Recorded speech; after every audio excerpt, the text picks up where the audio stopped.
नमस्ते बच्चों, मैथ आदेश में आपका स्वागत है। आज अपन स्टार्ट करेंगे रेशियो और रेशियो का नया कंसेप्ट देखेंगे। रेशियो को कंबाइन करना। बच्चे लोग क्या करते हैं कि स्पीड के चक्कर में काफ़ी चीज़ें स्किप कर देते हैं जो पेपर में उनको नुकसानदायक होती हैं, और जब पेपर देने जाते हैं तो वो कंफ्यूज हो जाते हैं कि किसको कैसे सॉल्व किया जाए। तो हम आपकी कंफ्यूज दूर करेंगे। आज हम आपको बताएंगे, काफ़ी बेसिक कंसेप्ट है रेशियो को कंबाइन करना। ये बेसिक ज़रूर है पर इसका यूज पूरे अर्थमेटिक में लगभग लगभग होता है सभी में, तो इसको सीखना आपके लिए बहुत इम्पोर्टेंट होगा। चलो स्टार्ट करते हैं।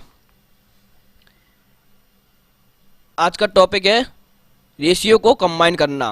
पहला सवाल ये है आपका, यदि a अनुपात b बराबर 7:2 है तो b अनुपात c का मान 6:3 है, तब abc का मान बताना है।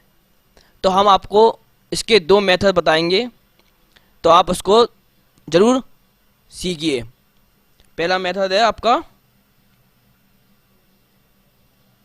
आपको क्या करना है, ए बी सी ऐसे लिख लेना है। ए अनुपात बी का मान क्या है आपका, ए अनुपात बी का मान क्या है आपका 7:2। बी अनुपात सी का मान है 6:3, तो बी के नीचे मान रख दो 3। बी अनुपात सी का मान है 6:3, तो बी का मान रख दो आप 6 और सी का मान रख दो 3। आपको क्या करना है, इस तरह से मल्टीप्लाई करना है। जैसे 7 का 6 में आपको क्या करना है, 7 का मल्टीप्लाई 6 में, तो आपका आएगा 7×42 अनुपात, फिर 2 का मल्टीप्लाई 6 में 2×12, अब 2 का मल्टीप्लाई 3 में 2×3=6। तो जी आपका आ गया ए अनुपात बी अनुपात सी का मान आ गया है। और सिंपलीफाई हो रहा हो तो आप इसको सिंपलीफाई कर लीजिए।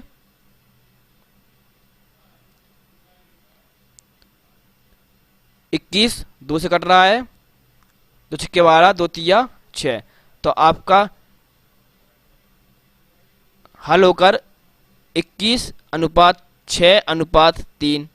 और भी इसको कट रहा हो तो आप काट सकते हो। 3 × 3 3 दूनी 6 3 7 21, तो 7:2:1। तो आपका ए अनुपात बी अनुपात सी का मान आया है 7:2:1 आंसर। अब हम आपको दूसरा मेथड बताते हैं जो काफ़ी शॉर्ट मेथड है, काफ़ी अच्छा मेथड है, तो आप उसको सीखिए ज़रूर। इसको दूसरा मेथड को बताएंगे हम दूसरे सवाल में।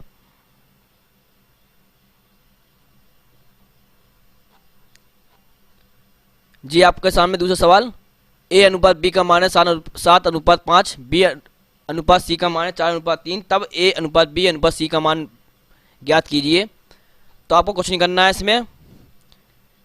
इसमें देख लीजिए आप, a/b का मान है 7/5, b/c का मान है 4/3। तो आपको देखो इसमें क्या कॉमन दिख रहा है, b कॉमन दिख रहा है, b कॉमन दिख रहा है। तो इसमें b का मान है 5, इसमें b का मान है 4। तो आप मल्टीप्लाई कर दीजिए उल्टे नंबरों से।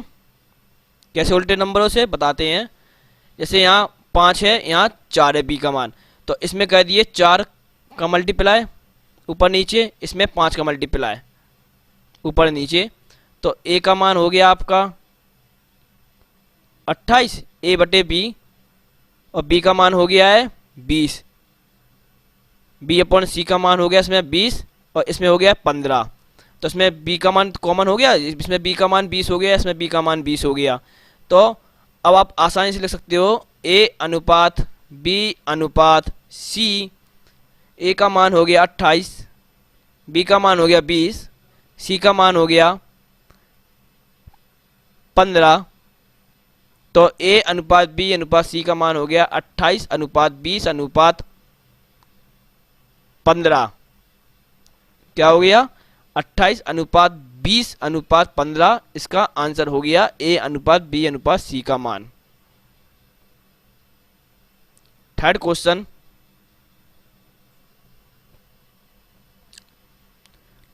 ये आपका, इसमें भी ऐसी करिए जो हमने आपको सेकंड वाले में मेथड बताया है, उसी मेथड से करिए आप। x अनुपात y, ये अनुपात रहता है, x अनुपात y है, तो आप इसको ले सकते हो x बटे y बराबर 8/9, y बटे z बराबर 2/3। इसमें भी आपको क्या करना है, y का मान इसमें 9 है, इसमें y का मान 2 है, तो आपको y दोनों में कॉमन है, तो आप दोनों को बराबर कर लीजिए। इसमें क्या करोगे आप, 2 का गुणा ऊपर नीचे, इसमें करोगे 9 का गुणा ऊपर नीचे। तो x बटे y 2 अट्ठे 16, 9 दूनी 18, y बटे z 9 दूनी 18, 9 तीस 27। तो y का मान कॉमन हो गया, y का मान 18 हो गया, इसमें y का मान 18 हो गया, तो आप लिख सकते हो आसानी से।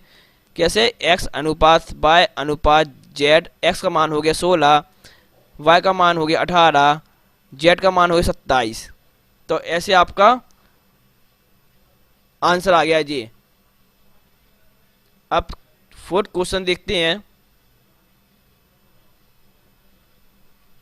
फोर्थ क्वेश्चन ये है आपके स्क्रीन पर, P अनुपात Q बराबर 4 अनुपात 3, Q अनुपात R का मान है 3 अनुपात 2, तब P अनुपात Q अनुपात R का मान बताइए।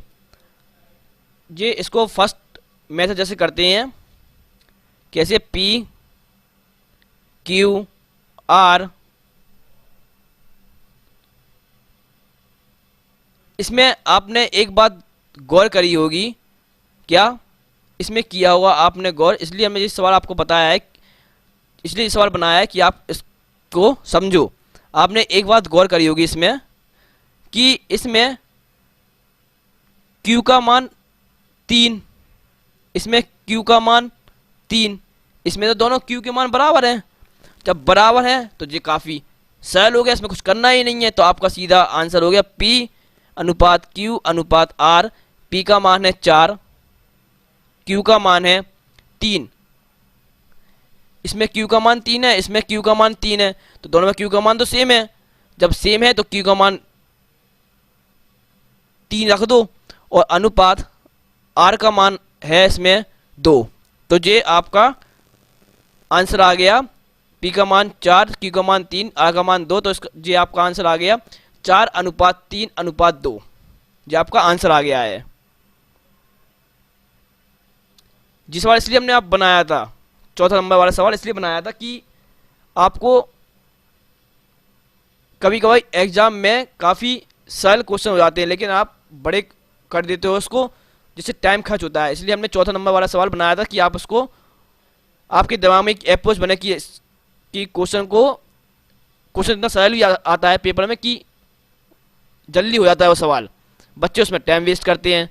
तो हमने आपको बता दिया, अब आप कंफ्यूज नहीं होना, ठीक है। अब पांचवा सवाल ये है आपकी स्क्रीन पर, A अनुपात B का मान है 11 अनुपात 5, B अनुपात C का मान है 6 अनुपात 12, तब A अनुपात B अनुपात C का मान ज्ञात कीजिए। इसको हम फर्स्ट मेथड से बताते हैं।